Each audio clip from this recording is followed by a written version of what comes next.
40살 생일을 맞은 나는 20년간 근무하던 회사를 그만두기로 결심했다. 체력을 쓰는 일이라 피로함도 있었지만 젊은 사람들이 늘면서 40 전후의 나는 점점 주눅이 들고 있었다. 익숙한 일을 그만두는 데는 용기가 필요했지만 과감하게 다른 직종에 취업하는 것도 괜찮을 듯해서 구직 사이트를 찾아보았다.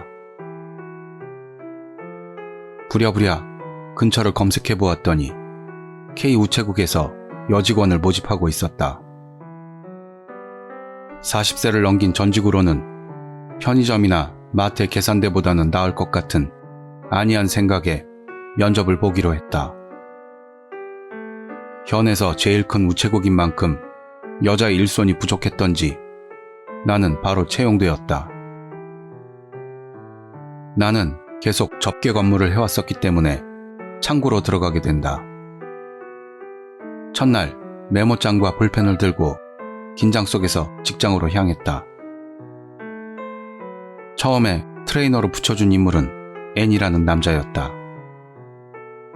저녁까지는 주로 부재 화물 전달과 등기 서류에 바코드 스티커를 붙이는 식의 간단한 업무부터 배우게 됐다.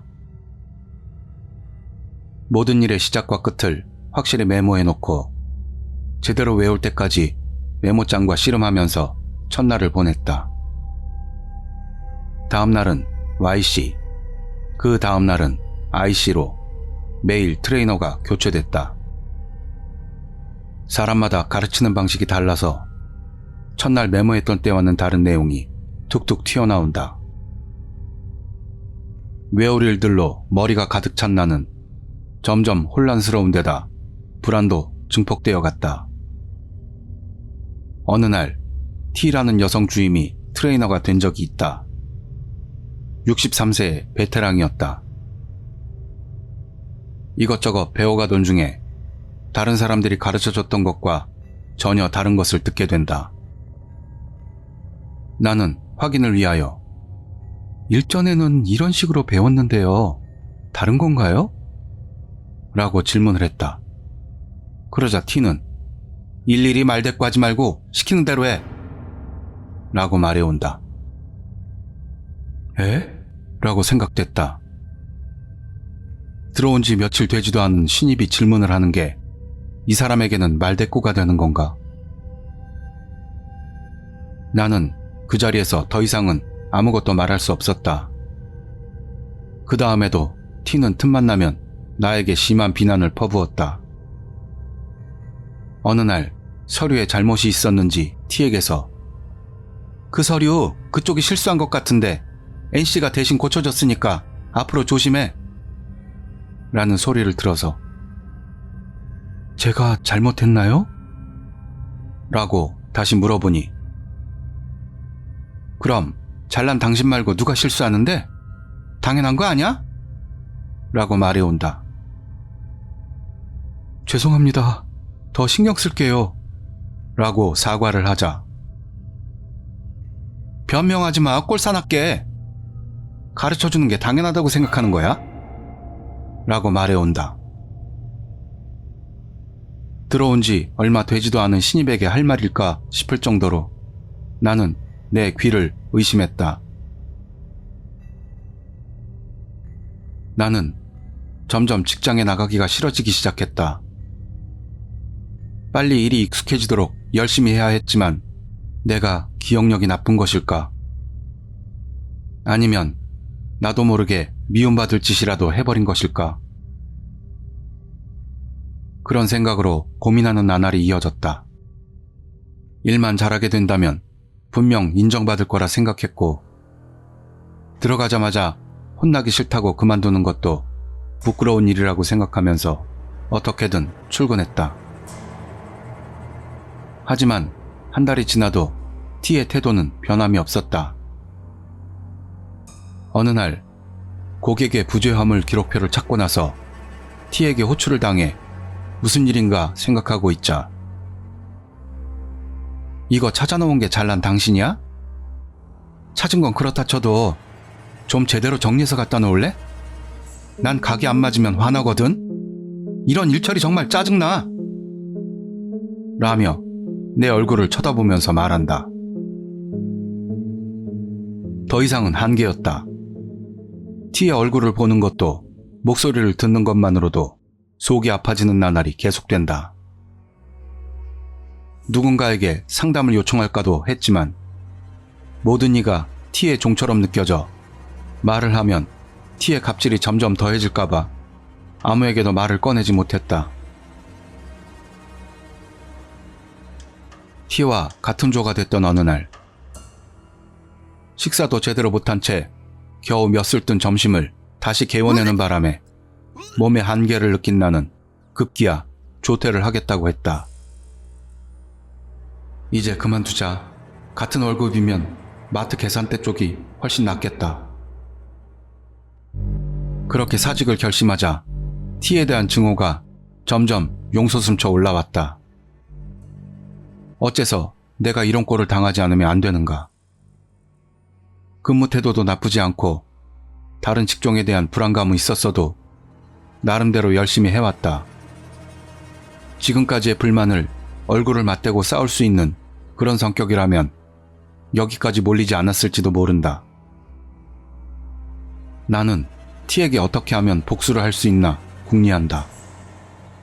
직장 내 괴롭힘이라고 호소해도 큰 타격을 입힐 수 없다는 것은 여러모로 조사해봐서 알고 있다. 변호사를 써도 비용이 더 든다고 한다. 저주를 하는 방법도 있는데 현실에 그런 일이 가능하긴 하겠는가? 시험삼아 검색해봤더니 인형 정류부라고 하는 것이 눈에 띈다.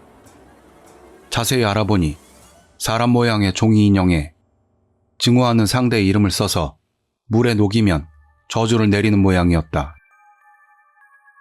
어쩐지 수상쩍고 가격까지 싸다. 그렇게 간단하게 저주라는 묵직한 말이 이루어질 수 있단 말인가? 그런 생각을 했지만 조금이라도 마음이 편해진다면 아무래도 좋았다. 바로 구입 버튼을 누른다. 인터넷 쇼핑으로 저주가 팔려나간다는 게 웃기지만 될 대로 되라는 생각이었다.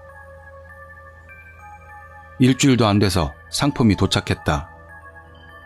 강물에 흘려버리는 게 제일 좋다고 써 있었는데 욕실 세면대라도 괜찮다고 해서 바로 욕실로 들어간다. 심호흡을 한 후 T의 이름을 종이 인형에 쓴다. 3장이 들어있어서 모든 종이 인형의 이름을 쓰고 세면대에 띄었다. 물이 서서히 스며들면서 종이의 색이 변해간다. T의 이름 글자만이 물 위에 떠있는 듯 주위의 종이 부분이 물에 녹아들어가고 마지막으로 뿔뿔이 흩어지듯 T의 이름이 녹아 사라져갔다. 세면기에 물을 버리고 한 번 더 심호흡을 한 후 욕실을 나왔다. 저주를 믿는 것은 아니지만 심적으로 복수를 한 것 같아서 그날은 오랜만에 푹 잠에 들었다.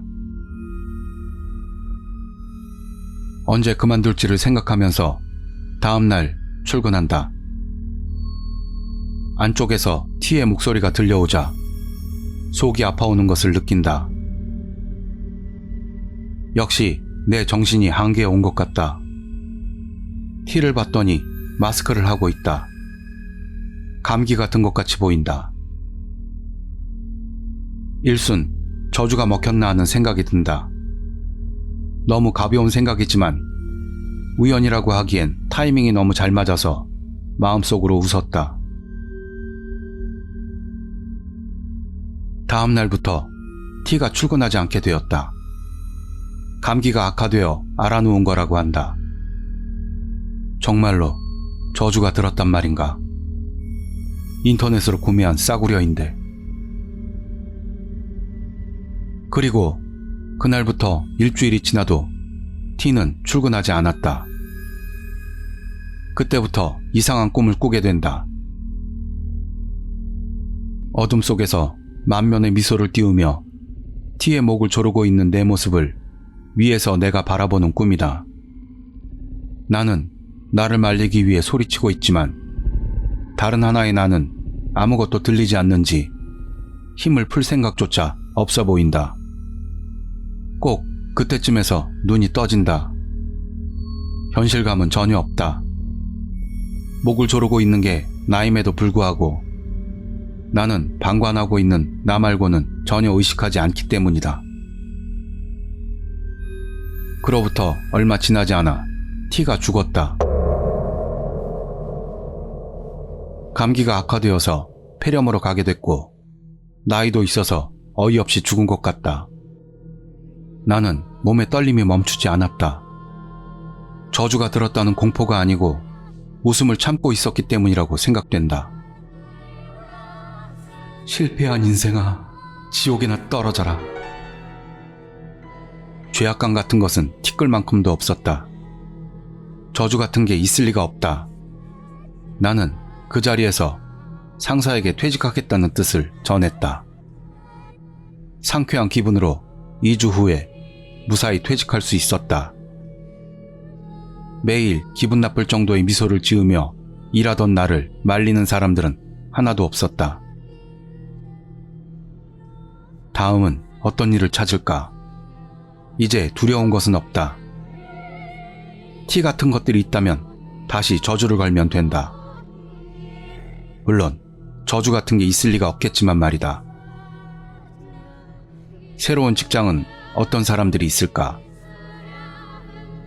이제는 즐거워서 잠들지 못할지도 모르겠다.